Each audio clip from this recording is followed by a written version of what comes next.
அனைத்து மன்னர்களுக்கும் முக்கியமான செய்தி. எனது மகள் சீதையை மணமுடிக்க விருப்பமுள்ளவர்கள் நாளை நடைபெறும் போட்டியில் கலந்து கொண்டு வெற்றி பெறுங்கள். இந்த வில்லை யார் எடுத்து நான் ஏற்றி யார் உடைக்கிறார்களோ அவருக்கே என் அருமை மகளை மணமுடித்து தருகிறேன் என்கிறார் ஜனகர். எத்தனையோ மன்னர்கள் வந்தும் அந்த வில்லை தூக்கி நாணேற்றி உடைக்க முடியவில்லை. யாரால் இது சாத்தியம் என்று அரசவையில் அனைவரும் யோசிக்கும் தருணத்தில் அந்த நிகழ்வு நடந்தது. யார் அந்த பலசாலி? வேறு யார்? சாட்சாத் சசரத சக்கரவர்த்தியின் புதல்வர், நம் மனித தெய்வம் ராமபிரான்தானவர். ராமச்சந்திர மூர்த்திக்கும் சீதா பிராட்டிக்கும் அற்புதமாக அழகாக ஊரே இல்லை இல்லை நாடே வியக்கும் அளவுக்கு சுயம்வரம் நடந்தது. கேகேயி மகாராஜாவிடம் 2 வரங்களை பெற்று ராமச்சந்திர மூர்த்தியை 14 வருடங்கள் வனவாசம் அனுப்புகிறார். ராமச்சந்திர மூர்த்தி சீதா பிராட்டியுடன் லக்ஷ்மணனும் அண்ணனுடன் வனவாசம் செல்கிறார்.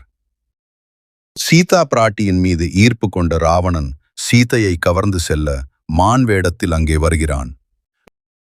அந்த மாய மானை சீதையிடம் கொண்டு வர ராமச்சந்திர மூர்த்தி வேட்டையாடுவது போல் மானை தொடர்கிறார். அந்த மாய மானும் அங்கங்கே சென்று கடைசியில் மறைந்து விடுகிறது. இந்த அரிய வாய்ப்பை பயன்படுத்தி ராவணன் சீதையை கவர்ந்து செல்கிறான். அப்படி கவர்ந்து செல்லும் சமயத்தில் ராவணனுடன் ஜடாயு பறவை போராடுகிறது. அதையும் ஆயுதம் எய்து கொன்று விடுகிறான். தன்னையே தியாகம் செய்த அந்த ஜடாயுவை அரவணைத்து தன் அன்பை அர்ப்பணிக்கிறார் ராமச்சந்திர மூர்த்தி.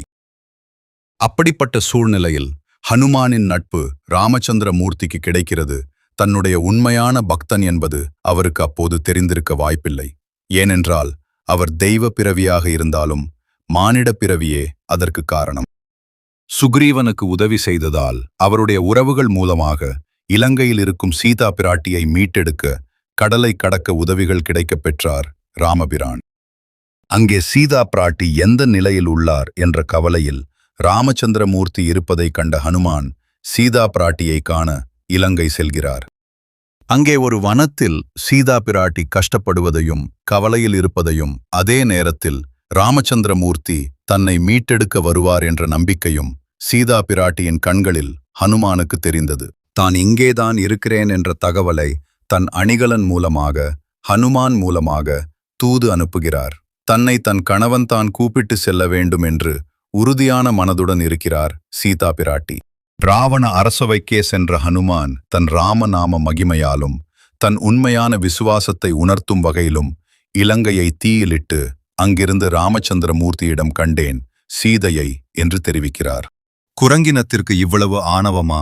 நான் யார் என்று நிரூபிக்கிறேன் என்று ஒவ்வொருவராக போருக்கு அனுப்பி அவர்களையெல்லாம் இழந்த பிறகு நேரடியாக தானே போருக்கு தயாராகிறார் ராவணன். தீவிர சிவபக்தனான ராவணனால் தெய்வீக பிறவியான ராமச்சந்திர மூர்த்தியிடம் தோல்வியை தழுவிக்கொண்டே வருகிறான் கொஞ்சம் கொஞ்சமாக. இருந்தாலும் அவன் நம்பிக்கை தளரவில்லை. தான் செய்தது தவறு என்று பலர் உரைத்தும் கேட்காத ராவணன் ராமச்சந்திர மூர்த்தியால் வதம் செய்யப்படுகிறான். இராமாயணத்தில் ராவண வதத்திற்கு பிறகு சீதை தனது கற்புத்தன்மையை நிரூபிக்க தீக்குளித்த இடம் இலங்கையில் உள்ள லங்காபுரி, இன்றைய இலங்கை என்று கருதப்படுகிறது. ராவணன் இறந்த பின் ராமரின் கட்டளைப்படி விபீஷணன் ஏற்பாடு செய்த தீயில் சீதை இறங்கி அக்னி பகவானின் சாட்சியுடன் தனது தூய்மையை நிரூபிக்கிறாள். இராமாயணம் உணர்த்தும் உண்மைகள், அறநெறிகள் மற்றும் வாழ்க்கை தத்துவங்கள் ஏராளம். இது வெறும் கதை மட்டுமல்ல, ஒரு சிறந்த மனிதன் எப்படி வாழ வேண்டும் என்பதற்கான வழிகாட்டியாகும். இராமாயணம் உணர்த்தும் முக்கிய உண்மைகள்: தர்மத்தின் வெற்றி. தீமை எவ்வளவு வலிமையாக இருந்தாலும் இறுதியில் அறமே, அதாவது தர்மமே வெல்லும். ராவணனின் அதர்மம் அழிந்து ராமரின் தர்மம் நிலைநாட்டப்பட்டது. கடமை மற்றும் தியாகம். ராமன் சிறந்த மகன், கணவன் மற்றும் அரசனாக திகழ்ந்து தன் கடமையை நிறைவேற்ற சீதையை தியாகம் செய்து பதவியையும் துறந்து காட்டிற்குச் சென்றார். பற்றுறுதி, அதாவது பக்தி. அனுமனின் பக்தி ராமனிடம் கொண்ட அசைக்க முடியாத நம்பிக்கையை உணர்த்துகிறது. சகோதரத்துவம். லக்ஷ்மணன், பரதன், சத்ருக்னன் ஆகியோரின் பாசம் மற்றும் தியாகம் சகோதரர்களுக்கு இடையேயான அன்பை வெளிப்படுத்துகிறது. பொறுமை மற்றும் சகிப்புத்தன்மை. சீதையின் கற்பு நெறி மற்றும் பொறுமை கஷ்ட காலங்களிலும் நற்பண்புகளை காக்க வேண்டும் என்பதை உணர்த்துகிறது.